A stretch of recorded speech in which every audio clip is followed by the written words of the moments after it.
Tuesday, November 10th. And I'm going to go out and call the legislative meeting for the Board of County Commissioners to order. Let the record reflect that we have all three commissioners present. And we do don't have any proclamations, but we do have a number of hearing items to be taken up as agenda item number 7. And then we have our budget hearing as agenda item number 8. We do have a by leave item. That's resolution number 9. This is execute an interagency agreement between Spokane County and the Department of Corrections in conjunction with providing housing for adult offenders under the supervision of the Department of Corrections for the time period of March 1, 2020 through June 30, 2021. So the chair is open to direction from the board. Mr. Chair, I move to approve agenda items 1, 2, 3, 4, 5, and 6, including all sub items and by leave item number 9 on today's agenda. I will second that. Thank you. I've got a motion and a second to approve items 1, 2, 3, 4, 5, 6, and 9 on today's agenda. Any discussion on the motion? Seeing none, all those in favor say aye. Aye. Aye. Let the record reflect the motion passed unanimously. Thank you. That then gets us to hearing or item number 7. Hearing items 7A in the matter of concerning approval of lease extension 18CS22573 with Pioneer Human Services for property owned by Spokane County Community Services Housing and Community Development Department located at 703 East Hartson Avenue, Spokane, Washington, for the period of July 1, 2018 through December 31, 2021. And Ms. Kathleen Torello will give us a staffing update on this, and then we'll open up the hearing for comments. Thank you, Chairman Fritz. The property at 312 East Hartson Avenue is for the Phoenix Apartments. This is a building that houses 40 tenant apartments, and this lease is in the fiscal amount of $7.50. It's utilized in conjunction with a contract that we have with Pioneer Human Services, who manages the property, and they provide a safe and supportive transitional housing for chronically mentally ill homeless people over the age of 18. And they're limited to a 6-month term unless there's an exception by our department for their stay. Turn over to any questions. So any questions for Kathleen? All right. So this is a hearing item, so I will open up the hearing to anybody in the audience who would like to provide any testimony on hearing item number 7A. If you have a desire to provide testimony, please indicate so, and we'll acknowledge you, and then you'll have 3 minutes to provide testimony. So first call for anybody who wants to provide testimony on hearing item 7A. Second call for anybody who wants to provide testimony on 7A. Third and final call. Seeing nobody express a desire to provide testimony, I'm going to close the hearing on 7A and look to my fellow commissioners for direction. Mr. Chair, I move to approve public hearing item number 7A on today's agenda. I will second that. Got a motion and a second to approve item 7A as presented. Any discussion? Seeing none, all in favor say aye. Aye. Aye. Let the record reflect the motion passed unanimously. Thank you. Then moving on to, thank you, Kathleen, for your presentation. Then moving on to hearing item 7B is to consider limited access on Spokane Street, County's Engineer Road File number 1291. And we have 2 presenters. The first will be Chad Coles, and then the second presenter will be Carl Otterstrom with SGA. So, Mr. Coles, you have the floor. Good afternoon, Commissioners. Thank you for hearing this item today. So what we're talking about is a limited access for Spokane Street. If we could go to the next slide. Just to remind the board, the Spokane Street is in the portion of Spokane Street we're talking about is in the Four Lakes area, just off of I-90 and 904. One more slide down. To get, there we go, thank you. So this is a little closer view of the portion of Spokane Street that we're talking about doing a limited access on. So it connects, so the area connects to First Avenue and Second Avenue. It's the red portion right there. The reason for the limited access, why we're bringing it forward, is an STA WSDOT project to provide a new transit facility right at the southeast corner of First Avenue and 904, Highway 904. And Mr. Otterstrom will be way better at driving that project than I am, but that is the driving force. The existing intersection of Spokane Street and First Avenue is currently substandard, but there are no reported crashes that I can find in our database. There have been quite a few comments from folks in the area that have come up. STA has done quite a bit of public outreach, which again I'll let Mr. Otterstrom address. But we have been getting some concern, mostly from the folks to the south. There's a church at 3rd Avenue and Spokane Street, and those folks are concerned about access. If we can go back up one slide, just to provide the connection, 904 and Spokane Street are at, there's only two in the area, and that's at First Avenue and 6th Avenue. So this limited access doesn't prohibit access. It just changes the access. So folks coming on First Avenue would have to go to Cheney Street and then down to whatever portion of Spokane Street they would like to get to. And there is a grade on that hill. It's I believe around 6% going up that one block. These blocks are about 300 feet long.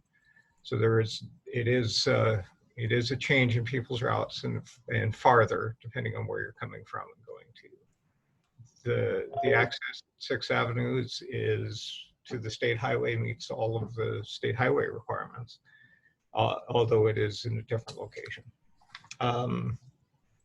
I think that's considering that those factors, I would at this point recommend for the temporary closure of the street. Mr. Otterstrom. Okay, Mr. Otterstrom. You're on mute. Okay, can you see me now? Yes. Is it possible to enable my screen sharing? I don't know if you have to create me as a host. No, I don't have it. Yeah, we don't have that ability Okay. From here. Okay. Well, I sent to Jared just a couple minutes ago because this is on his screen. I don't know if you have access to the slides, but I'll just walk through the purpose of the project as Chad highlighted a little bit is the current bus stops, which today there's the stop northbound, which is next to the parking lot of the 76 gas station, and the southbound stop, it's at the radius there, I think actually at Medical Lake Road. And as part of that, the intention is not only to improve the bus stops to make them safe, it's also to be able to have a safe crossing for pedestrians on the highway, and to support the high performance transit line, the Cheney line as part of this. The overall net effect also is to change the southbound stop is at First Avenue okay, great. Let me share my screen. Thanks for solving for that. So you can see my screen. No, you can't see the current street. Yes, you can see that? Got it, Carl. We Great, got it. okay. Let me just back up a little bit. So again, as part of the high performance transit investments in particular, this is one of our last remaining highway bus stops. Most of those were closed along US 2, 902, and 904 because they had low ridership and they did not meet washed out standards. These stops continue to have high ridership, as much as 15 to 25 a day in terms of boardings, at least pre-COVID. And we did make this as part of the Cheney High Performance Transit Line project. So these are the current stops. They do not meet ADA accessibility. You can actually see the bus bench is behind the curb in the northbound stop. And then, so in developing a location for this stop, we looked between First and Medical Lake, a longer stretch that has limited access in terms of no driveways. You can see this is the current Spokane Street as it approaches First Avenue and the 904, and then Garfield is kind of that street behind the gas station. So you got like a five-legged intersection here today. This is looking from across the highway. You can today physically go from one side to the other. When we did traffic counts in October 2019, there was nobody traveling straight across the highway. Most of the traffic volume is really left in, right out for the intersection of southbound Highway 904 to Spokane Street. We did outreach on this project early on last year, including advertising the Cheney Free Press, early this year. We hosted an open house in February. So we announced it on social media. We posted flyers at local businesses, including the Four Lakes Post Office, 76 gas station, and the Bullseye Bar.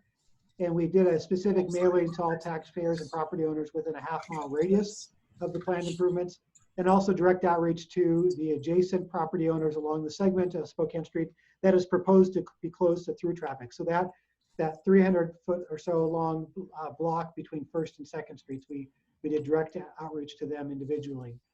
So the project scope includes construction of new bus stops, the platforms, including shelter lighting and basically future-proofing for fare equipment and digital signage in the future, changing the road geometry and channelization to improve the pedestrian access across it, basically provide a pedestrian way.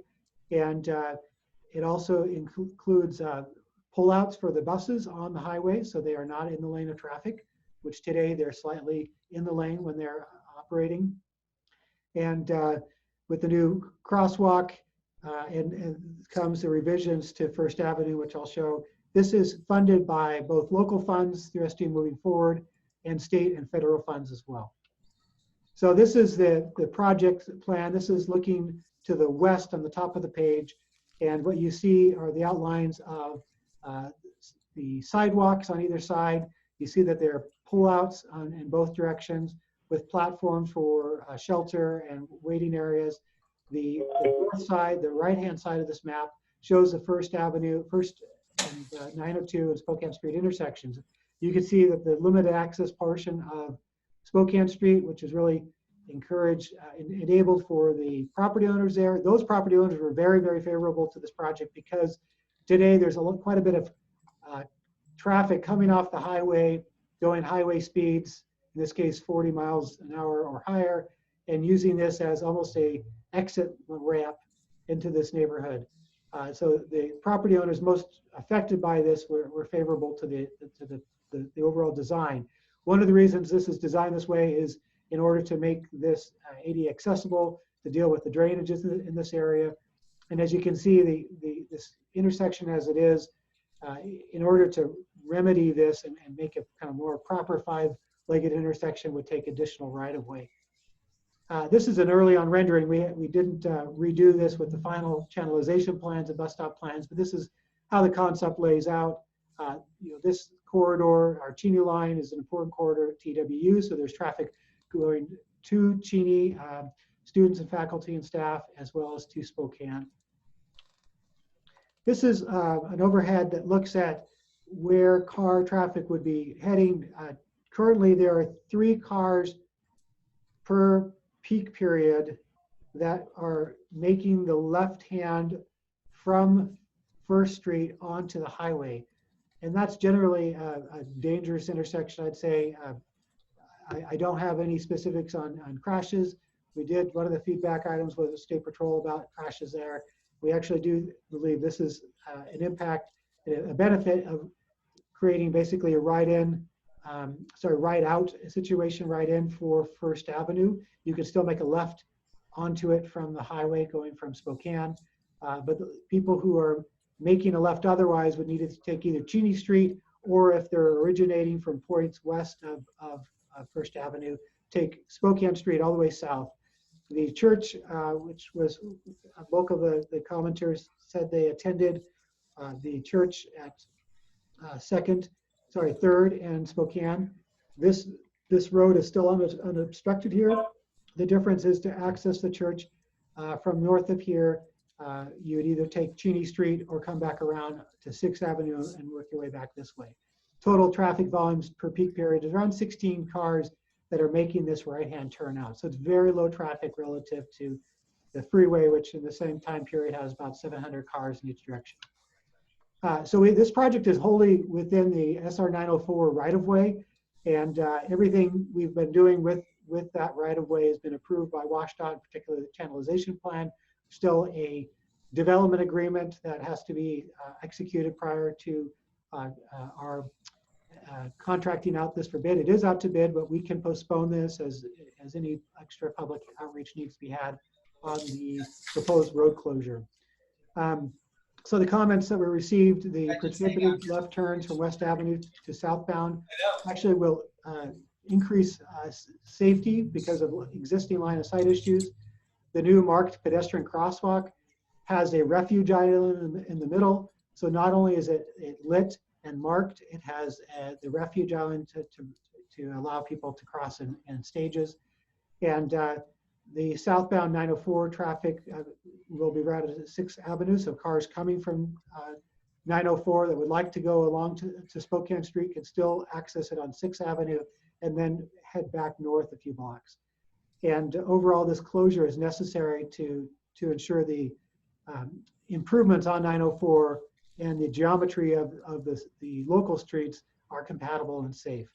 But we do understand that there is feedback. Some of these people, well, we did provide opportunities to comment on the design plans. This is the first time the public hearing was announced earlier this fall on this particular change to Spokane Street. I did reach out to pastor of the Four Lakes Community Church earlier today and provided him some information on the project, and he and I agreed to chat soon. We didn't set a time just yet. He was on the road, but be happy to share what I've learned from him in the conversation with public works staff before you're ready to make a recommendation or an action if it is not today. So, Carl, thank you for the description of the project. Did you and the pastor set a time to meet then? So you're going to have a conversation with him? Hopefully tomorrow or Wednesday, Thursday. He was on the road, and once we got beyond looking at times today, he didn't have his calendar handy. So I emailed him, and I'll be following up with him shortly to set up a time. Okay, thank you. So any questions for either Carl or Chad from Mary or Josh? Mary? So Carl, was there any comments when you reached out? Did you get any comments back from individuals or parties? The comments we received specific to the road closure, because it was generally about the crosswalk and the bus stops. Okay. The bus stops comments, we had two options. We were looking at pullouts versus in lane. It was kind of mixed, but ultimately we decided with WashDOT to have pullouts at this location. And then for the crosswalk, it was strong support for that because today this community there's no pedestrian crossing. There's actually more pedestrian crossings than car crossings at First Avenue today, both bus riders as well as people going to the post office from the east side of the road and what have you. So it was generally supportive, so that the comments seemed to be derived mostly from concerns. Most of those appear to be parishioners at the church, and I could see that there is a different traffic operation to get to the church. However, the church is still fully accessible with roads, and multiple directions, either north, south, and east. Okay, thank you. Okay, any other questions? Okay, so this is a hearing, and so I will open it up for anybody in the audience that would like to provide any testimony on hearing item number 7B, which is to consider limited access on Spokane Street, County Engineers Road File number 1291. If anybody would like to speak, please indicate so. You'll have 3 minutes to share comments with the board or staff. So first call for anybody who would like to provide any comments. Second call for anybody who would like to provide any comments on hearing item number 7B. Third and final call for anybody wanting to provide testimony on hearing item 7B. Okay, seeing nobody come forward, I will close the hearing and look to my fellow commissioners for direction. Mr. Chair, I move to approve public hearing item number 7B, consider limited access on Spokane Street, County Engineer Road File number 1291. I will second that. Okay, I've got a motion and a second to approve hearing item number 7B as recommended by the County Road Engineer. Any discussion? Seeing none, all in favor, please indicate by saying aye. Aye. Aye, let the record reflect the motion passed unanimously. Thank you. Then that gets us to hearing item number 7C. This is to adopt the 2021 to 2026 6-year sewer construction capital improvement program. And Mr. Cook, you're going to lead us through this one. Thank you. Thank you very much. Commissioners, good to be talking to you today and presenting to you our 6-year plan for sewer or capital improvement program for 2021 through 2026. As you know, this is a plan that we update every year for the following 6 years. Ron, if you could also promote Mark Stiltz to a panelist if he is on the line, that'd be great. I don't know if he's with us or not, but moving forward, there he is. The projects that we cover under our 6-year plan basically be organized into 3 major categories. We have our collection system improvements, where we're actually building sewers or making improvements to our existing system, or improved collection and better service to our customers and added customers in some areas. Second category would be the payments we make to cover our prorated share of the improvements at the City of Spokane's Riverside Park Water Reclamation Facility. And as you know, that we have owned 10 million gallons per day of capacity at that facility since the 1980s. And we pay our fair share as we go forward, as the processes are improved and the system is made better to provide better water quality in the effluent that's generated. We also have, as a third category, the water reclamation facilities improvements that are county owned, that are improvements that we make at our own plant, and also this includes within this category Saltese Flats improvements that we have for water reclamation. So within those 3 categories, we have put a little presentation together. And firstly, we have a couple of maps, one of the valley and one of the North Spokane area. And they're at the end of the slides. If you would go to slide number 4, there's the valley. And I'll let Mark address the improvements that are in this category. Yeah, first, can everyone hear me okay? Yes. Okay, good. So yes, I'm Mark Stiltz, and so the projects that we have shown on this map, pretty much if you look on the right-hand side of that slide, what we have are some project collection systems, construction of some local collection lines, and these are going to provide sewer service. We have 337 parcels that are in that area. They're currently on-site septic systems. And as you can see by the map, that these parcels are all fairly close to the Spokane River. So we feel that this is a very important project for our environment and for our water quality. If you want to go to the next slide on there, Jerry. On the North Spokane side, we have a parallel force main, which is located at number 5 with the dashed line. That is a project that we are working on design, and we're getting kind of holding that in bay to coordinate with the city of Spokane. And it's a capacity upgrade of a portion of their interceptor. If you look over to number 4, we have some additional construction of some project up in there, some collection lines. And actually, most of that project has been completed with our Meade Mount Spokane project. So what we are capturing around number 4 there is there's a couple of neighborhoods that have a dry sewer in there. We want to capture those, and we're going to start enforcing connection of those properties up there. Down below, about in the middle where it says number 6, that is a pipe extension, and the purpose of that is to provide future service to the area around Market Street, north of Francis. So, and that's pretty much the sum total of what we've got there.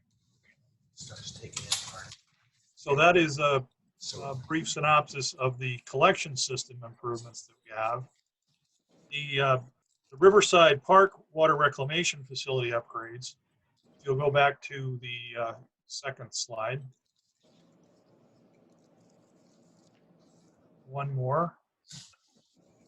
Thank you. And you'll see that on the Riverside Park Water Reclamation Facility line there in the middle, you can see that over the 6-year period, we are projecting expenditures of about $7.1 million. I want to point out that most of that is in 2021, and that represents sort of the tail end of the major project that we've been partnering with the city on down there for putting in filtration units, very state-of-the-art filtration, similar to what we have at our facility, but this results in a much higher quality effluent. And the remainder of those payments in years 2022 through 2026 are other miscellaneous improvement projects that are in no way near the level of expenditure that we've seen over the last decade. So we've really kind of gotten to the point where we're wrapping up a major improvement phase at that plant. And so that's why you see that tapering off.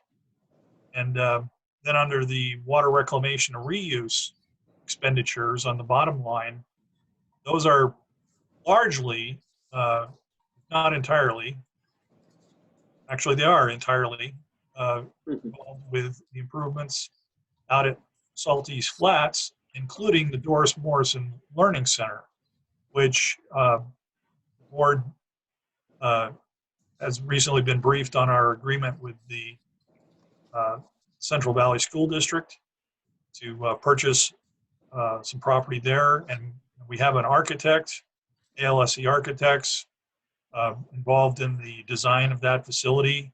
And it's our intent that by the third quarter of next year, we'll be having an opening, grand opening of that facility. And it's going to be fantastic. Great project that will provide for learning for all ages, as well as the improvements to the trail system that we're working on around the Flats area. So not only is that asset valuable from its standpoint of potential for future disposal of reclaimed water, it's also tremendous in terms of its opportunities for education of our young people and old people alike. So that is the third category. So all told, in the first category, in the 6-year period, we're projecting just under $15 million of expenditures. At Riverside Park, water reclamation facility, 7.1 million over the course of the 6-year period. And for water reclamation reuse projects, 2.2 million over the 6-year period. So with that, I would say that staff's recommendation is that the board approve and adopt the 6-year plan. And we would be happy to answer any questions that you may have. Thank you, Kevin. Any questions for either Commissioner Cooney or Commissioner Kearns? All right, so this is a hearing item, and so I'm going to go ahead and open up the hearing for anybody in the audience who would like to provide any testimony on the 6-year sewer construction capital improvement program as presented by Mr. Cook. Please just acknowledge that you'd like to provide any testimony. So this is a second call for anybody wanting to provide testimony. And third and final call, seeing nobody express a desire to comment on this, I will close the hearing and look to my fellow commissioners for direction. Mr. Chair, I move to approve item 7C, adoption of the 2021 to 2026 6-year sewer construction capital improvement plan. I will second that. I have a motion and a second to approve the 6-year sewer construction capital improvement program. Before we vote, any comments from either fellow commissioners? Before we vote, Kevin Cook, about 30 years ago, we started the Aquifer Protection Program to try and remove septic tanks over the top of the aquifer. And I know that we've been diligently working to make that happen. Can you give me a rough ballpark of how many septic systems you think might still remain over the aquifer that we need to try and get hooked up to the county sewer system? Ballpark. You look at in the area that is within the urban growth boundary. I guess that's the way that I would look at it. We probably have in various pockets 1,500. Okay. There are a couple of hundred that have sewer service already that we are continuing to enforce to get connected. Mark indicated that the pockets that we're targeting in the next 6-year plan are probably number up around 350 to 400. Right. I would say, and there's various, probably a handful, half a dozen other areas that we need to target to pick up, and there's probably another 1,000 in those areas. So it's a process where it dwindles down to nothing over time, but it's very hard to get to the zero. Yeah. Okay. Thank you very much. So with that, all in favor of the motion, please indicate by saying aye. Aye. Aye. Aye. Let the record reflect the motion passed unanimously. Thank you very much, Mr. Cook. Thank you very much. All right. So now we are going to do our hearing on our 2021 budget. And Mr. Petrovich, the floor is yours. Thank you, Commissioner French. Gina, if you could start the slides. Mr. Chair, can you give me 1 minute to get the Facebook going live Sure. before we start? Thank you. Is that okay? Certainly. Okay. There was no other answer. No other option. There was no other option. I want to get through this. It's Right right. answer, right answer.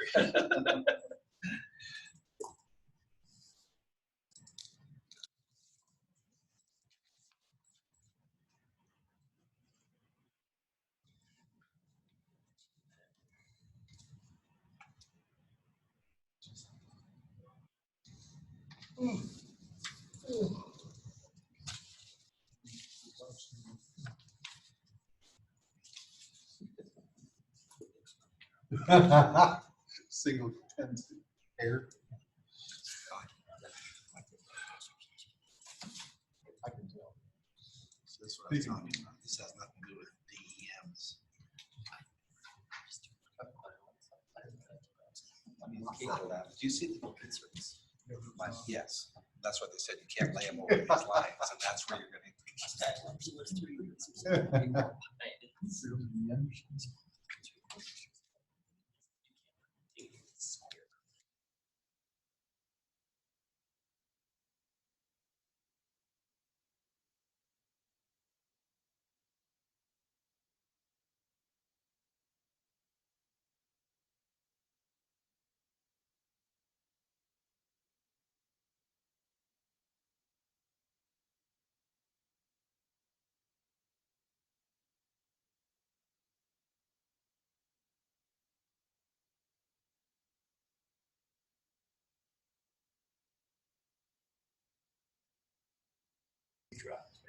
You got a big truck.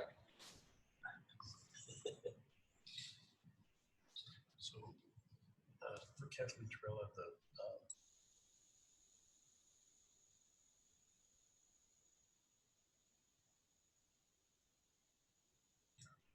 okay, that's what they were, okay, all right. Terrific. Roger, are we ready to go? Ready to go. Let's go. All right, Well, thank you. floor is yours. Very good. Well, this is the third and final roundtable to present the 2021 budget. And again, I'd like to thank my staff for preparing this and all of their hard work. That's Tessa, Tony, and Jason in the budget office. So thank you very much. So if we'll go to the next slide. This is just a recap of the agenda and what I'm going to be talking about today. I'm just going to give you an update from the last budget roundtable. Then I'm going to present some information concerning the general fund. Next are those changes that we've made in revenue and expenditures to the general fund. Then I'll go through a recap of all the funds.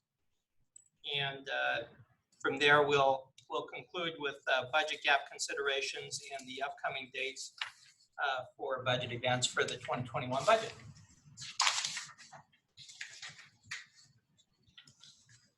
So what has happened in the last 2 weeks between now and the last budget roundtable is we've met with additional departments to explore cost savings and revenue enhancements. These included communications from the clerk of the Superior Court, Emergency Management, Parks, Treasurer's Office, and Juvenile Services. We also had further discussions with departments concerning the VERP, which is the Voluntary Early Retirement Program, and how it fits into potential future cost savings by delaying or deferring new hires as a result of those retirements. And we continued analyzing all of the general fund revenue assumptions. And we did some revisions for some services and other financing sources. Now we come to slide number 4, and this is really the heart and the meat of the presentation and the budget roundtable. Here it recaps the general fund and where we started with our preliminary budget back on October 13th. And then the second roundtable discussion is shown in the middle column, and where we currently are is the last column. And if you'll read on the left-hand side, Ron, can you collapse that to the other side, please? Can't see the numbers. Thanks. Thanks. Important ones. that's a good one. So we took a look at what on the top part of the left, we described the nature of the revenue incoming to the general fund. And then the second half is what we looked at for expenditures in the general fund and summarize those totals. The first line item that I'd like you to look at is the bottom line that's highlighted in a black box. We went from a deficit of 5.74% of the general fund, now down to 3.2% of the general fund, which is fairly substantial. Very substantial. And that again is due to the hard work of the staff in the budget office in looking and contacting various departments throughout the county, and of course the cooperation of all of those departments. So we were seeing is those changes that resulted from the difference between the second roundtable and the third roundtable. Those will be highlighted in the following slides, but I wanted to stick with this slide here. And you can see that in the first two highlighted boxes on the top, those related to expenditure or revenues. First was charges for services and other financing sources. We went from projected revenues on 10/27 of 192 million to 193.5 million. On the expenditure side, we had a few more category changes. Those include salaries, wages, and benefits. And those are highlighted in the darker green column on the right. And again, that now took our total expenditure line from 200,816,000 down to just under 200,000, 199.9 million. So if there's no questions, I'd like to proceed to the next slide.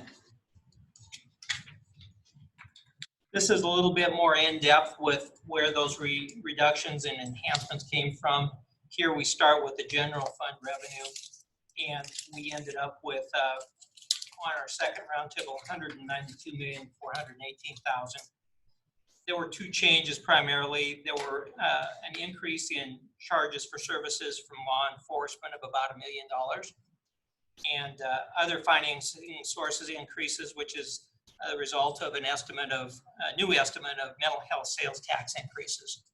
Those totaled a little over $1 million, and that's the difference between what we had last roundtable and this roundtable. The next slide shows the changes in the general fund expenditures.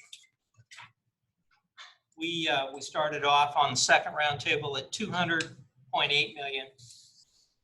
And the first line there you see is non-departmental decreased medical rates. In total for the general fund for personnel budgeting, when we started this process, we assumed a medical insurance rate increase of 10%. Subsequently, we've learned that the actual percentage increase in that category is now only 5.4%. So we've calculated that differential, and that's a result of savings of about $475,000 to the general fund. And that was the largest change in the expenditure category. The next are some other changes that you can see and read down. We decreased the equipment contingency that we had in there by $250,000. We decreased under emergency management a vacant position and some M&O for about $100,000 savings. The treasurer's office decreased their M&O by about $99,000. Pre-trial was an increase of, because that was a funding for a position of mental health professional out of sales tax. And that resulted in an increase of $90,000. Parks had a decrease in their vacant positions or holding off hiring for a few months, and that results in savings of $78,000.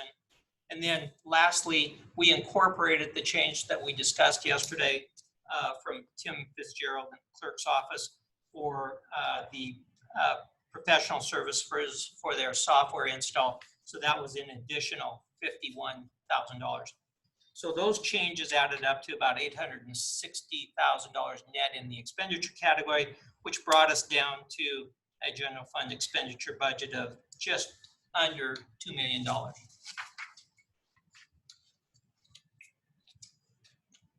The next slide just shows a recap of where we're now at with all funds: general fund, special revenue, capital, debt service, enterprise, and internal services. So we stand at 660.7 million, which is very, very close to what the total adopted budget was in total for the county last year, 661.5 million. On the next slide, we're teeing up for some discussion by the board that includes things like the 1% property tax increase. This was included in our preliminary budgets, and that needs to be a decision made by the board in terms of the 1% being taken. Next that we had a bullet point with was a road levy shift, which was done last year. Third on the list was some general fund reserves, what those balances would be or what they'd be projected to be. And then some other items I just threw in there for purposes of discussion on the 16th might be travel cuts to personnel and cuts to benefits.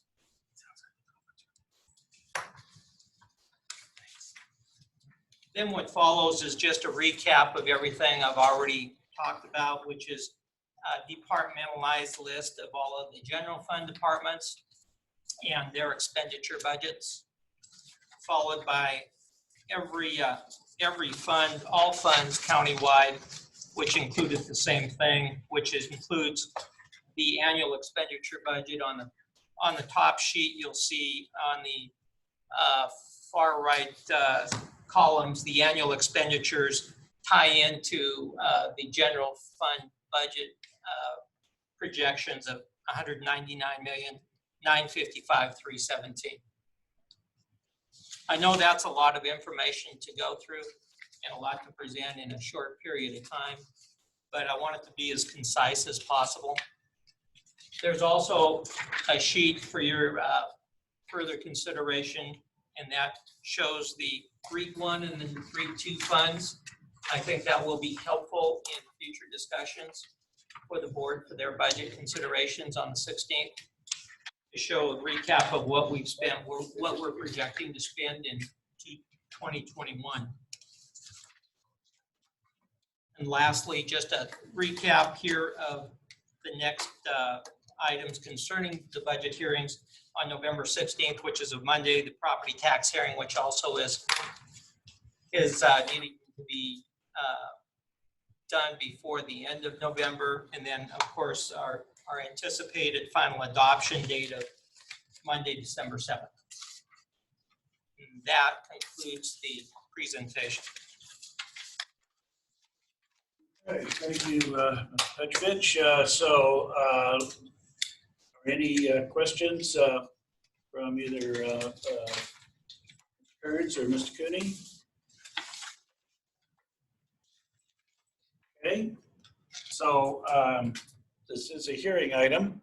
So I will open up the hearing to anybody in the audience who'd like to provide any testimony on the budget presentation made by Mr. Petrovich this afternoon. Second call for anybody who wants to provide testimony. Third and final call, seeing nobody run to the microphone that we don't have. I am going to go ahead and close the hearing, and we will continue this for November 16th. It's Monday. This will continue to be a topic until we adopt our final budget. So we are continuing the hearing until November 16th. Okay. You want to provide any comment? Sure, I could. I'm sorry, but you've already closed. Well, go ahead. So for the record, Todd Melke with the Sheriff's Office. First of all, with regard to the budget process, I would echo the comments that Gary had made, which was, I would say this has probably been one of the most engaging processes that I've been involved in a long time with regard to having a thorough discussion on the numbers. The other thing is I know as you look at the general fund, the Sheriff's Office is always, I guess, boldly pointed out as the largest expenditure in the general fund. But I do think that we were able to find significant numbers that we were able to move around. we certainly recognize that this is I think an aberration of time with regard to COVID. And so certainly willing to do our part with regard to trying to find those savings until the economy can get back on its feet. Specifically, in case you get questions about what we've done in the sheriff's office, is we were able to look at a couple of different things, and certainly one of those is based on the number of vacancies that we've experienced. And the idea is, I think it's very difficult to reasonably expect that we would fill all vacancies in a short period of time. And so we were able to set aside funding for a couple of those vacancies in the deputy sheriff's position, and also identified that we have not been overly successful in filling all of our pool positions for getting people ready to transition in. So being able to put those on the side for now, I think gives us the financial flexibility. I think the total number was about 1.4 million. I think that we were able to identify in the sheriff's office. And I think these were numbers that certainly impact cash flow, but I would say have a minimal impact with regard to the services that we're able to provide to the community for now. We are closely watching whenever you have a reduction in the total number of staff, if you are able to fill it. The one thing that we are going to watch very closely with the budget office is the impacts with regard to overtime. But I think that we're watching that closely. I know you guys have had a discussion about us prioritizing hiring laterals as opposed to brand new to the profession recruits, because it's a much reduced training time before they're out on the street working independently, and therefore a much reduced time before we can have an impact on overtime. So those are just the perspectives from the sheriff's office. And again, I think we've got a good course set forward and able to move forward and monitor this throughout 2021. Thank you, Mr. Milkey. Okay, so that then completes our hearing items for today. So next on our agenda is discussion on the RFQ on the SAR training facility. And so I'm assuming the illustrious Mr. Amacio is going to be leading us on this discussion, or is that Mr. Milkey? Chairman French, I think we've asked Mr. Milkey to lead us on this. I want to share with you that not only Tony Hall and Todd Milkey and Jim Kaufman and Mark McLean and myself have gone over the RFQ for the small arms range consistent with the board's direction previously. And so the purpose of our meeting today is for Todd Milkey to go through the RFQ and share with you the areas of concern that you raised previously and how we've addressed those. What we are requesting today, board members, hopefully at the conclusion of this short presentation, is for the board to approve the RFQ that Todd is going to share with you and authorize the clerk to sign the notice of putting it out to bid.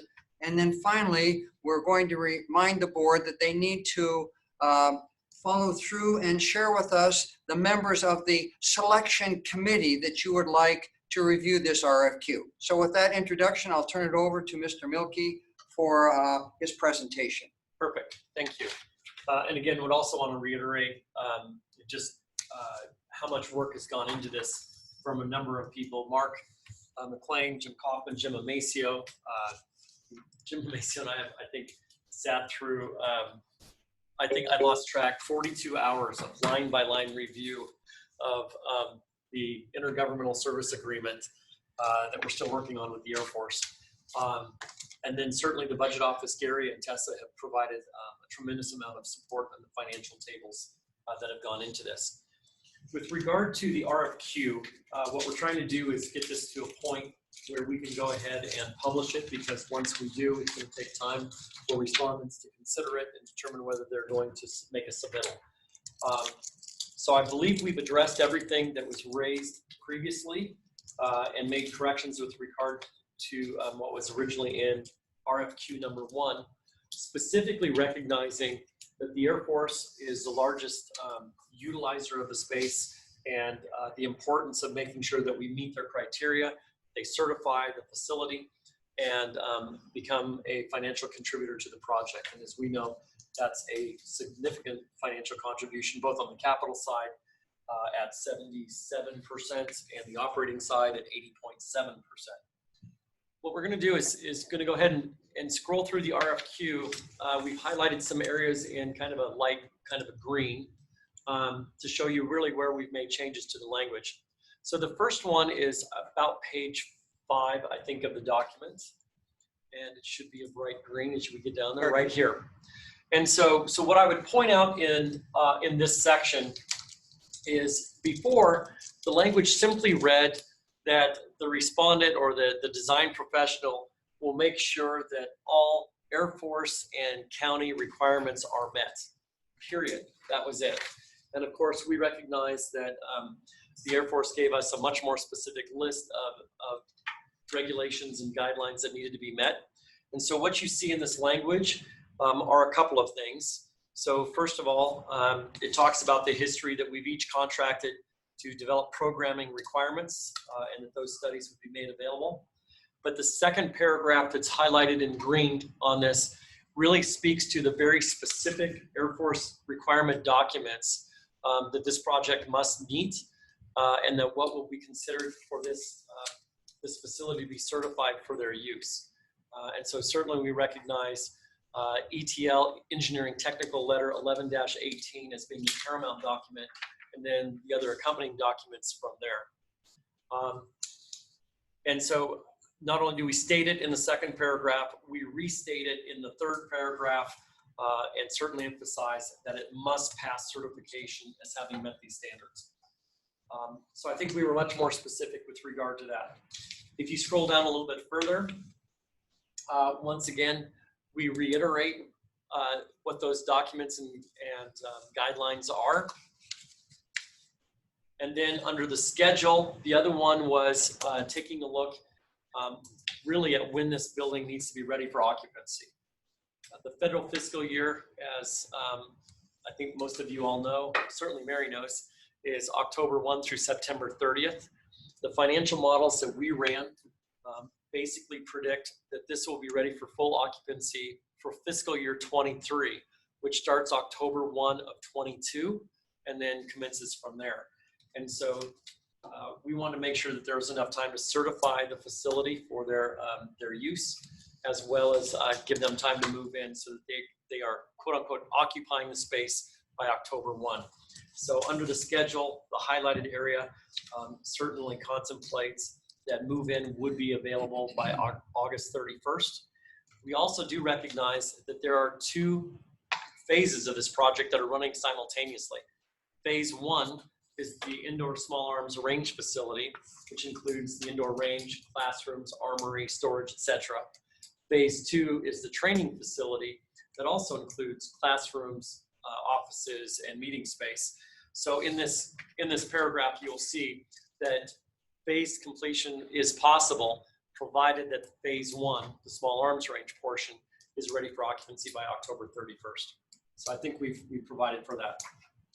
If you scroll down, next, it's down probably 3 to 4 pages. It would be page 9 of 44. It's 10.2. And so we addressed a couple things in this section. One was kind of, I guess, a process improvement, which was that prior to scoring the documents, that you bring your team together to make sure that everybody interprets the scoring criteria the same. And so you'll see that that's referenced in 10.2, is that the committee will meet and discuss the evaluation criteria prior to actually scoring the proposals. 10.3 is one that I thought was standard, but then realized standard language in any county contract, but then realized it was not in RFQ number 1. And that's the whole, whenever you're in a public bid process, once the submittals are due and turned in, you typically have a blackout period that you cannot contact anyone on the scoring team until such time as either the process is terminated or you've made a decision. And so 10.3 reflects that and says it straight up front that is not allowed in this process. If we scroll further down, And we will move down to down a ways. Todd, you might point out that these are the major changes that are reflective of the board's direction the last time we met. There are other minor word changes, but they're not material, and we are not drawing those to the board's attention. Is that correct, Todd? That's correct. Yeah. Correct. And so, and I would just say that these documents have been reviewed from a legal perspective. They've been reviewed from a purchasing perspective. So I know Tony and his team have been reviewing it. We've certainly spent a lot of time reviewing it to make sure the other pieces were standard contract language that made sense. The next area of the RFQ that I draw your attention to is the actual score sheet. It's the evaluation sheet, attachment B.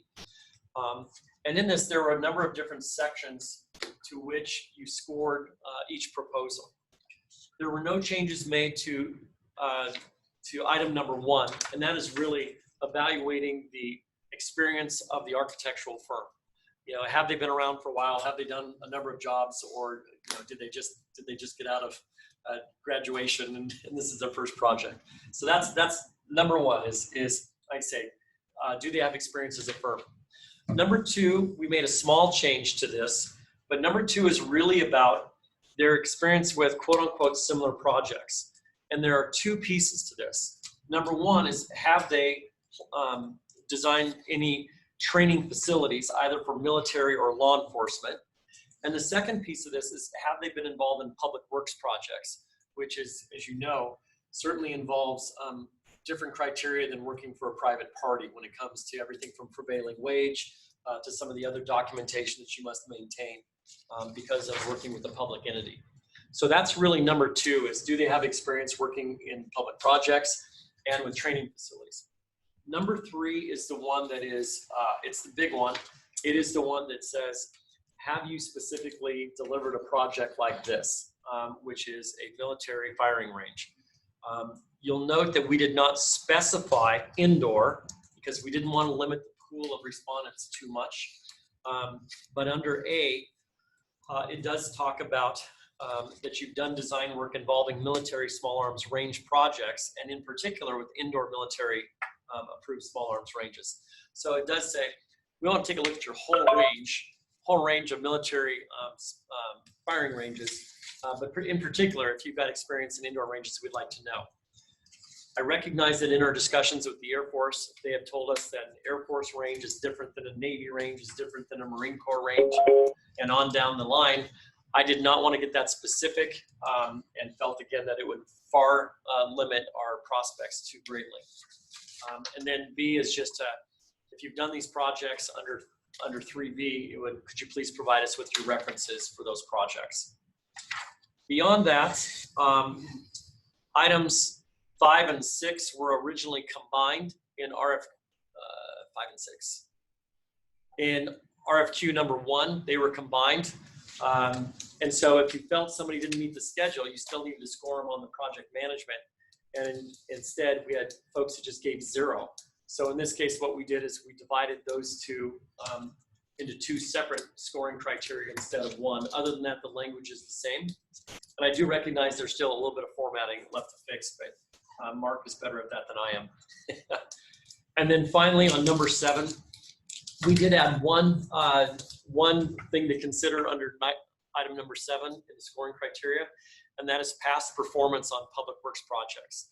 And even though it's not a lot of points, the idea is if you've had experience with a firm that in the past, yeah, they delivered the project, but it was not a good experience for anyone involved, you know, could you consider that? You know, or likewise, did you have experience that somebody did really well and you'd like to consider that as well? It is not enough to override, however, their qualifications for actually being able to deliver this project. So it's just kind of, I guess you'd say, bonus points, if you will, for consideration. Beyond that, that addresses the majority of the items that we identified. The item that's remaining, though, is under page 2444, 4.2. And this is one about insurance. And so we've been trying to resolve that. and been going kind of back and forth with regard to the legal review. And what appears to be, and seeking input on this one, what appears to be out there is that typically that you would hold somebody liable to either $1 million or to the amount of the contract. And so we felt that, I believe our recommendation would be simply to state it as liability up to the amount of the contract, and not get into this nuance of, is it $1 million or the amount of the contract, whichever is less or whichever is more. Take away the ambiguity and just say that you're potentially liable up to the value of the contract. I don't know if that works well from an architectural perspective. And so again, we look for guidance on that. But that, I believe, is really the last issue for us to resolve. So I did talk to an agent about what the parameters would be and availability of insurance. And he came back with a series of questions that I wanted to be able to circle back with you. One, wanted to see a copy of the RFP and the language in it, but more importantly, will the Air Force provide any incremental review during the project development process or construction process? He said that would be critical to what level of exposure existed for the insurance company. If there's incremental sign-off, obviously the risk to both the county and to the architect, design team, construction team is reduced. And so he was interested in, is that going to happen? And if it does happen, are those checkoffs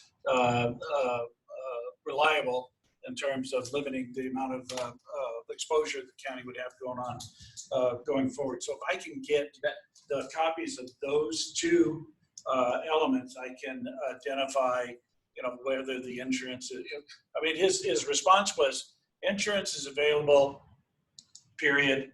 It's just a matter of what cost. Right. And so, is it reasonably available is the question I'm trying to get to. And if it is reasonably available, then great. If not, then what does that look like? So those two elements would be helpful in terms of the shaping for him, what the risk is to be able to make that assessment. So I think we can answer that today. Okay. First of all, with regard to the RFQ. Well, if you could just give me the language, then I'll just forward it on to him. That way he doesn't have to worry about me trying to interpret it. Okay, we will get that to you. Okay. The short explanation is that the Air Force, since they don't own this facility, they said they would actually not sign. However, the engineer that's on base, that would be part of any certification process, will be available as a technical consultant to respond to any questions. Not only during the, I'm going to say, RFQ review process, but also is contemplated in the Intergovernmental Services Agreement that they would participate at the, is it 30 or 35? 30%, 35, 65, 95. 95, and 100% review stages where they would go through and determine, I mean, basically, I think would provide their advice to our project manager that they believe the designs would meet their certification standards. Well, Todd, let me further define that. Commissioner French, you've asked the $1 million question. The Air Force will only review and comment on the design that has been prepared by our architect. They will not certify that it is consistent with the requirements that Todd has shared with you that are in the RFQ. And they won't certify it, Commissioner French, just because if they certify it, then they're involved in the process and then there's liability exposure to them. So getting back to your question, Commissioner French, they'll only review and comment. It's still up to our architect to design the facility consistent with the standards that Todd has referred to and have been put in there.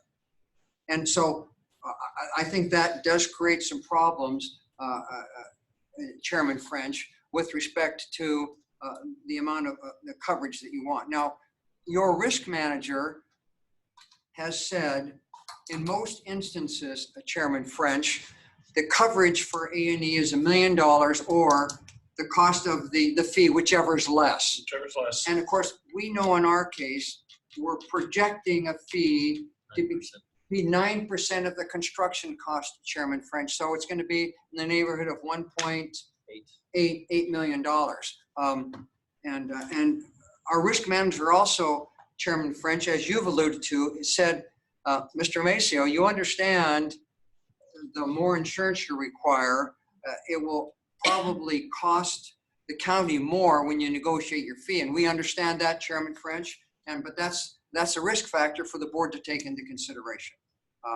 So getting back to your question, Chairman French, we can include in the RFQ any amount of professional liability coverage which you think is appropriate that won't adversely affect us getting the most highly qualified, if you will, firms to participate. And we're glad to provide you with the information in the IGZA that indicates the Air Force's ability to review and comment. And we're glad to provide you the information in the RFQ that requires the architect and the engineer at certain, the architect at certain levels to affirm that it satisfies the criteria.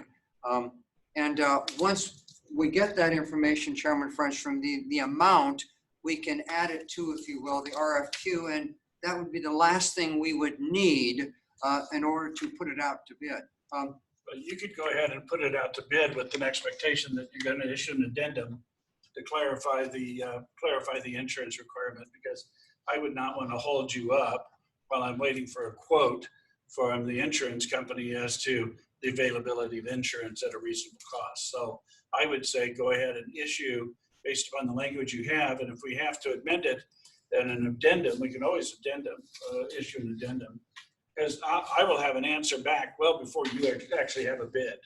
So maybe if I could throw out for a suggestion for consideration is that in the RFQ, we put the language that shall have commercial general liability with limits up to the value of the contract.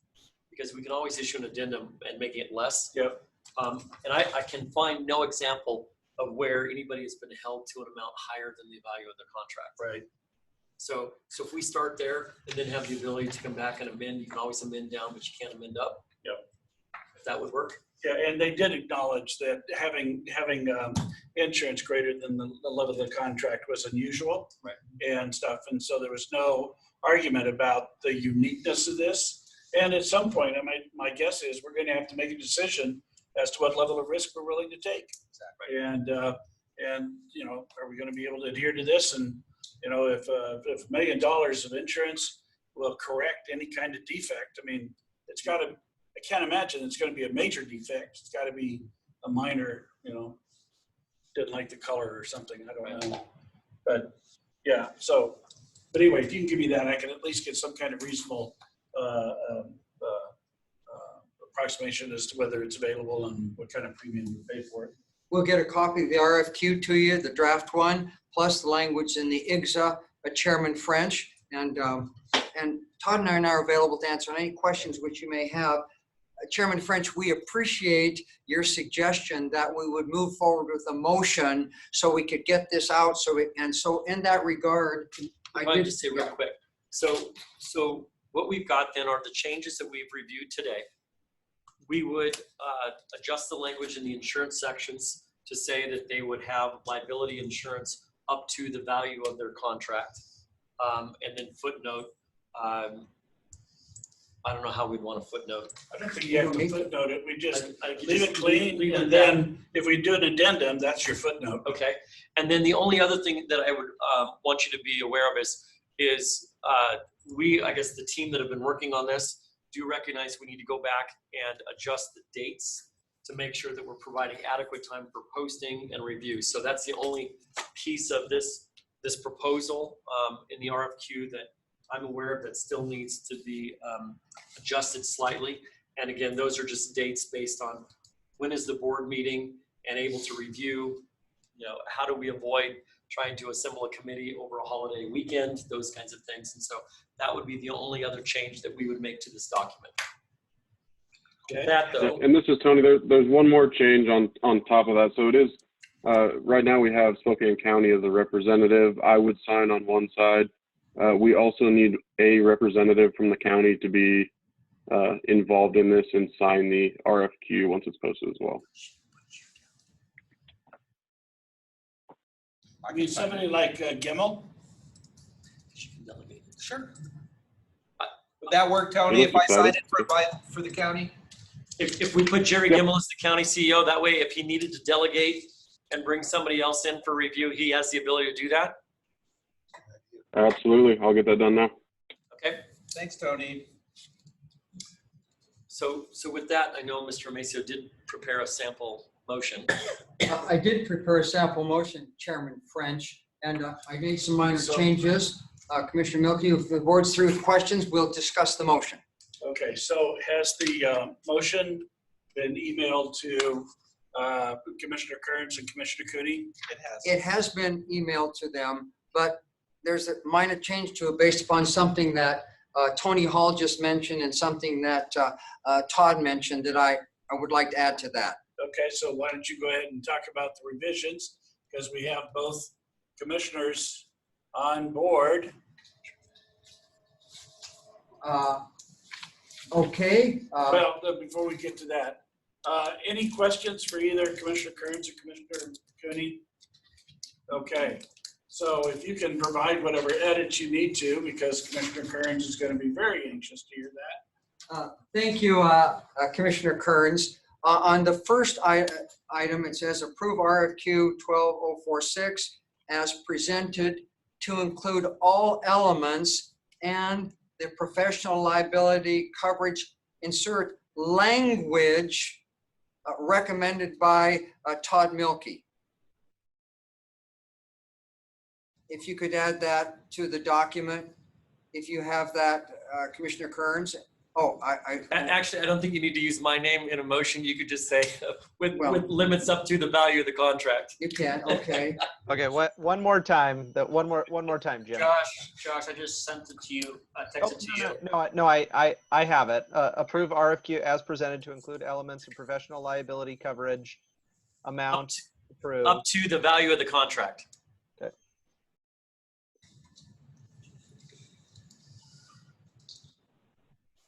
Okay.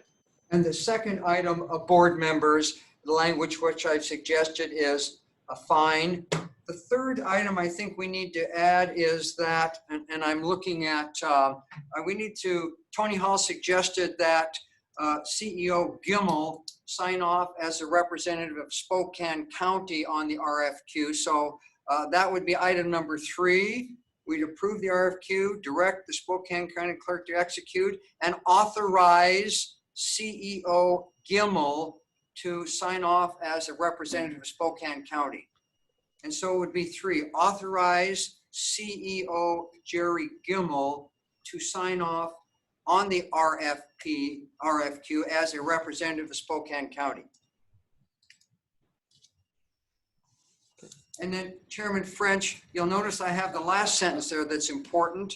And just to refresh the board's memory, the board needs to approve the members of the evaluation committee as soon as we possibly can, because once we put this out for a bid, there will be questions, and we need the committee to be appointed and them to designate, if you will, a potential project manager to answer questions. So we don't need to do that now today, but we'd like the board to be thinking about that for possible action sometime in November or in one-year meetings in December.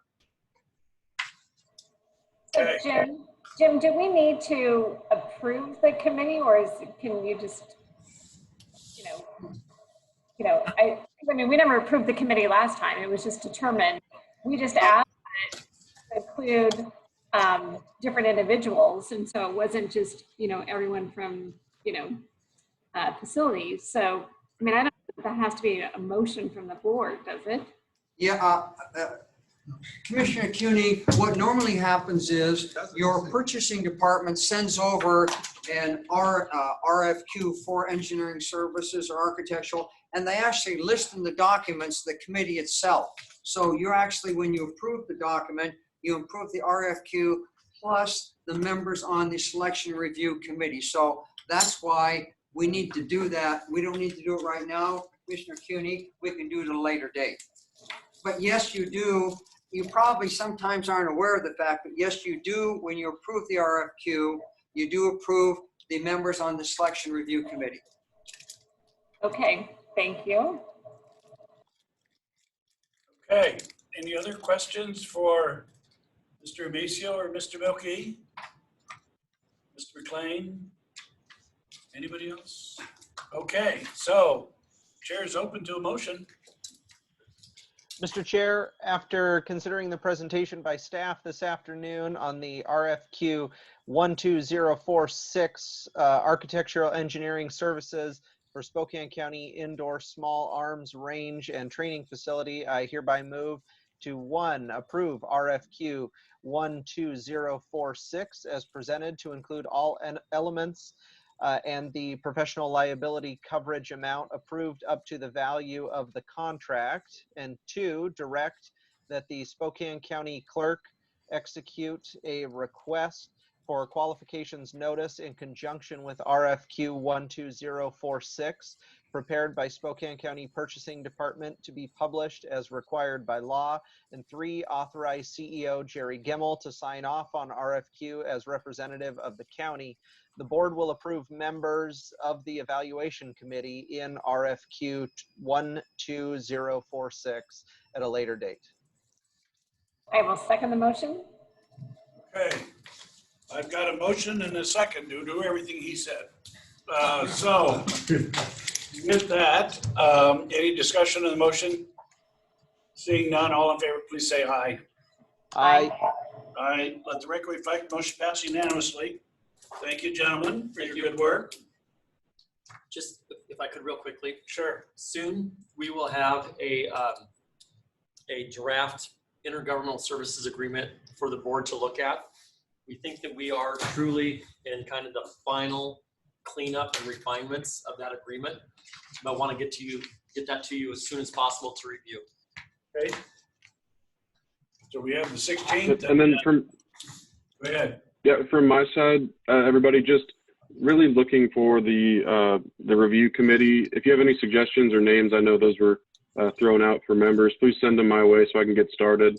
We're going to post this thing and not have a committee to answer any questions that the potential bidders might have. So I'd like to get those in place as soon as possible. Okay, we'll do it. Very good. All right. So that completes the our discussion. So now we are rejoined by Kathleen Torella and Tim.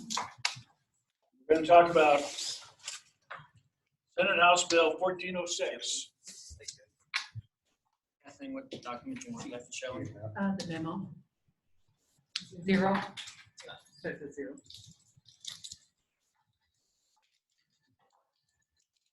Thank you, Chairman French and Commissioners. We wanted to provide you with an update in regards to Substitute House Bill 1406 related to last year in September 2019, the board passed the resolution assigning our department to be the administrator of the funding, the revenue received for related to Substitute House Bill 1406. It's also required to follow RCW 8214-540 and also is now referred to as Chapter 338 Laws of 2019. So in regards to doing that, we wanted to update the commissioners that the total revenue currently received by our Spokane County related to this funding is $662,332.52. And that's in the, if you go to page 2 in the current status section, that's what that amount is. And it's also detailed in attachment F provided. Additionally, we were required to submit an annual report on behalf of Spokane County to the Department of Commerce, which was submitted on October 1st of this year. It is attachment G. You'll see the amount reported there. Revenue is $469,483.64, and that's because that is only for the period of time from July 1, 2019 to June 30th, 2020. So the total amount as of August 31st is correct, that it is $662,332.32.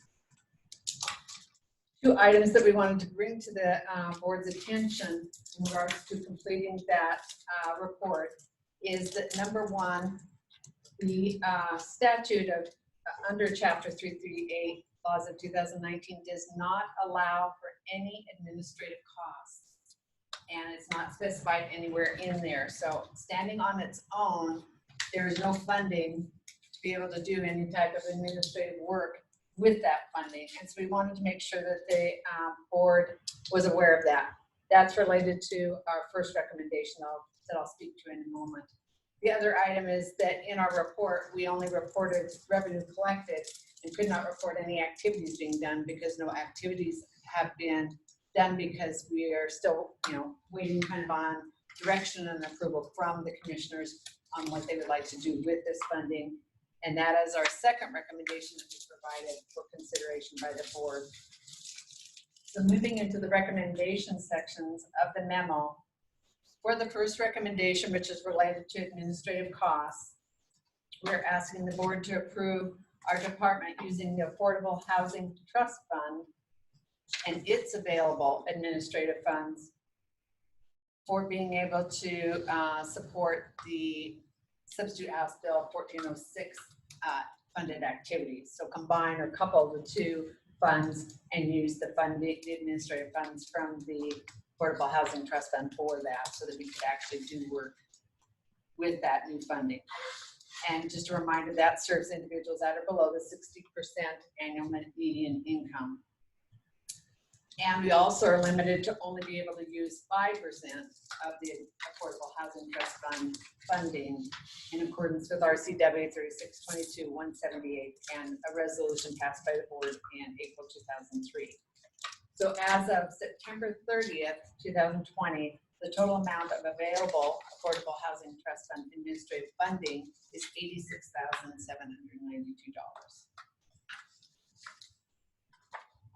You use all of that amount, or is?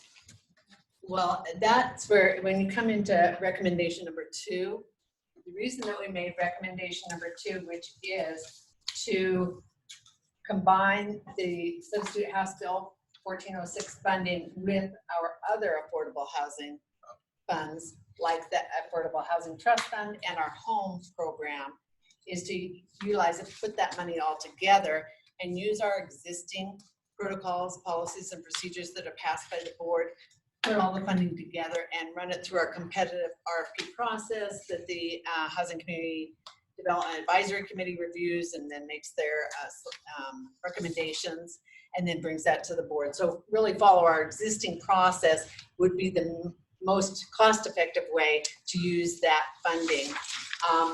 However, if the board did want to, there's been talk about whether we use it for bonding or whatever, those types of other possibilities, we could use the Affordable Housing Trust Fund for activities such as guaranteeing payments of bonds and things like that. But again, we would still have to stay within that 5%. So, and our concern is going into bonding and getting a bonding attorney and consultants and things like that. It might exceed that amount pretty quickly. But that's why we made the recommendation to just follow, combine it with our other affordable housing funds and follow our existing protocols. That's why we made that recommendation, but we look to the board to either approve that or give us direction in how they would like that funding used. So I think with that, and we did provide, I should mention, we did provide handout J, which maybe you could bring that up. That is a list of our current affordable housing projects that we're currently having our current inventory projects, active projects that we are doing, so that you could have that for reference in attachment J. And then I think really at this point, most of these handouts are just for your reference. The memo and this handout are probably the most meaningful for this conversation. And I can turn it over to the board then for any questions you might have with either of our recommendations. Okay, any questions, Commissioner Kearns or CUNY? Mr. CUNY.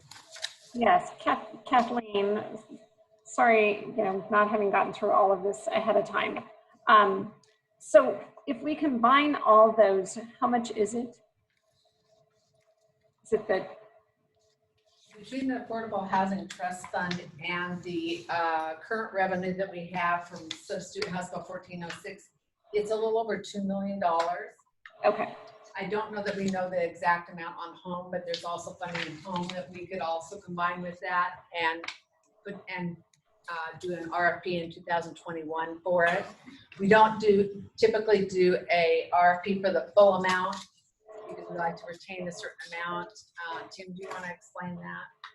Because I might not get it right. Well, it's simple. We like to retain funds in the account that draw interest. We also have program income that returns back into that account, available for project costs, soft costs, that we also earn interest on. So we have in the past drained the pond, if you will, with our Affordable Housing Trust Fund. Our committee felt very strongly on funding 2 large projects, and so they allocated all of those dollars. And consequently, it took 4 years to build that fund back up where we have enough, and that's where we are right now. It is predicated on document recording fees that are tied to real estate. So when we have a boom market, we have a lot of real estate transactions, we accrue some money, but it's a slow process. We take a lot of pride in being able to spend that dollar more than once, and we've been able to do that. What's unique about these dollars, in addition just to their application, is that they don't have a lot of the federal strings that federal dollars have. So we can do things that we can't do with federal dollars along the line of affordability. And I think that's equally important. But it is important. Our nonprofit developers understand that. And so we really hold to very tight underwriting guidelines with the expectation that if there's revenue that can be used, whether it's interest only, that we collect that and reuse that. But admin is tight, and this is a no fringe proposition. We don't get real creative. We still have a lot of necessary planning that needs to go into how do we utilize these dollars with other funding for different types of projects. So admin is critical, and we just don't have any room, for error, and it's basically straightforward.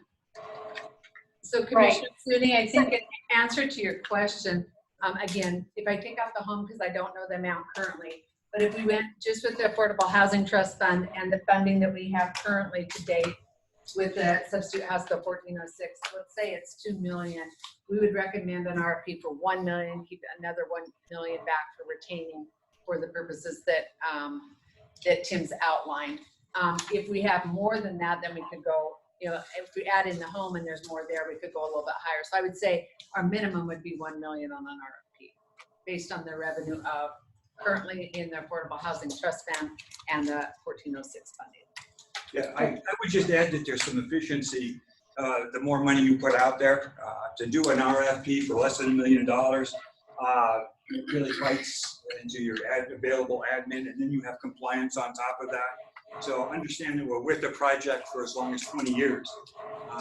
And so admin becomes very, very important. Right. No, I definitely agree that, with them not allowing for admin in the one, that combining them to then be able to use that is I agree with you on that. Because yes, it costs money to administer any of these. So I agree with that. I was just trying to kind of get a feel for numbers and all of that. And so when you put out a request for proposal, you're looking at someone coming in and doing a development to provide affordable housing. Is that what you're saying? Yes, it's a competitive process. So we would hope that we'd have more than one applicant. And again, we look at the county-wide, it could be in the city of Spokane for some of these funds. But we look at outside of the city of Spokane for the majority of our affordable housing development. It is a competitive process. process. So we look at the population it's going to serve, the restriction on revenue that will be generated through that project, and other funding sources that go in to make up that total development cost. And I think that's important to recognize that a lot of the majority of our multifamily projects involve low-income housing tax credit. So along those lines, we're the first money in a deal, whether it's the city or Spokane County. So these dollars are really critical. We have to sort of forecast what that financial gap is, and that's what we underwrite. You can see in attachment J, if you kind of look at the projects that we're currently doing, you can see that they're in Spokane Valley, Airway Heights, as well as City of Spokane. So we kind of a variety. And even with let's say it's around a $1 or $1.2 million RFP, we could probably get at least maybe 2 in and possibly even 3, depending on how much funding we have there. If you kind of gear it against the amount, if you see in attachment J, the home amount requested, that would be the column amount that we'd be looking at. So we could potentially do 2 and possibly 3, depending on the types of applications that are submitted. And is attachment J what's on the screen? Yes, it is. Okay, thank you. Just confirming that. I thought so, but no. Okay, great. Thank you. These funds are provided to a developer as a loan, a grant, A loan. Okay. Unless a project can demonstrate that there isn't enough revenue to service a loan, for example, we would still have a conditional grant that has the same teeth that a loan would have. Because again, we're tied into that project for a period of affordability that can be for 10, 15, 20 years.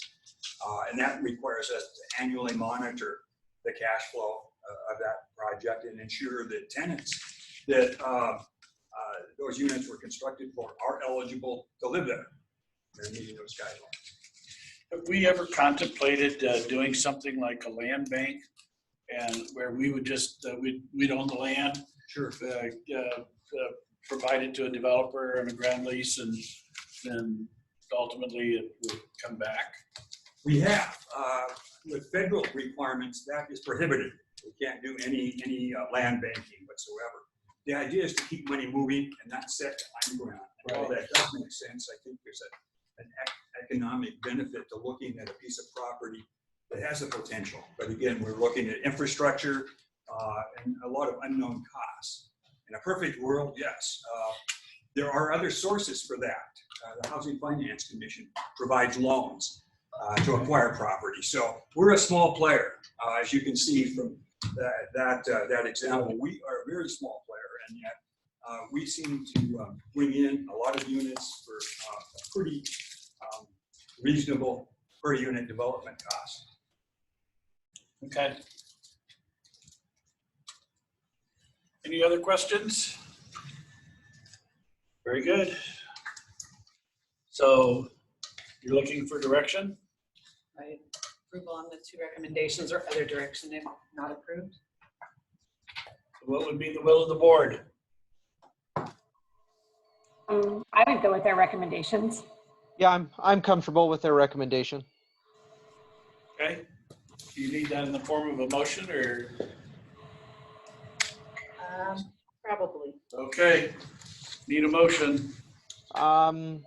Mr. Chair, I move to approve and authorize the recommendation from Kathleen Torella in regards to spending of the funds that have been collected through Substitute House Bill 1406, also referred to as the 388 money. Is that good enough? Does that get it? I think that gets it. All right. I'll second that. I've got a motion and a second. Any more discussion? Seeing none, all in favor say aye. Aye. Aye. Let the record reflect motion passed unanimously. We also get a motion to approve the Affordable Housing Trust Fund for use with substitute House Bill 1406 funding. So for the benefit of Commissioner Kearns, could you I say didn't catch that that. loud enough? Describe the motion you need for him to be You'll able to. just say, so. Commissioner Kearns, if we could have a motion to approve our using the Affordable Housing Trust Fund. It's administrative cost funding for substitute House Bill 1406, Chapter 388 funding and activities for that. Yeah, so moved. I will make a motion to that effect, as stated by Kathleen Torella. Thank you. And we got a second. So any discussion on the motion? Seeing none, all in favor say aye. Aye. Aye. Let the record reflect the motion passed unanimously. Thank you. Thank you. Thank you. Okay, so any miscellaneous items that anybody would like to bring up? Otherwise, we've got an executive session for approximately maybe 20 minutes, and that should wrap us up for the day. And pending or potential litigation. And, oh, Mr. Gimmel. Go ahead. I don't have to read all these. I had reached out to the PDAs and sent an email to Todd and Lars and David saying, is there anything from the PDA perspective you would like the county to add to our legislative agenda for 2021? I got some good feedback from all three, Todd mostly out of the West Plains, but I can forward the suggestions to the board and we can discuss it Monday when we have Mike back on the phone. Okay. If that's the will of the board. Could you also send them a mic as well? Yes. Okay. There's some really good ones in here. Good. Okay. Anything else? Nope. Mr. Gimmel? So it is 4:43, and so we'll go into executive session. By the time we get there and all electronics and everything is set down, it'll be, no, 3:43, sorry, 3:43. The day is slipping away. It'll be 3:45 and we'll be executive session for approximately 20 minutes or until 4:05. And when we're through with that, we will be adjourned for the day. Okay? No action anticipated.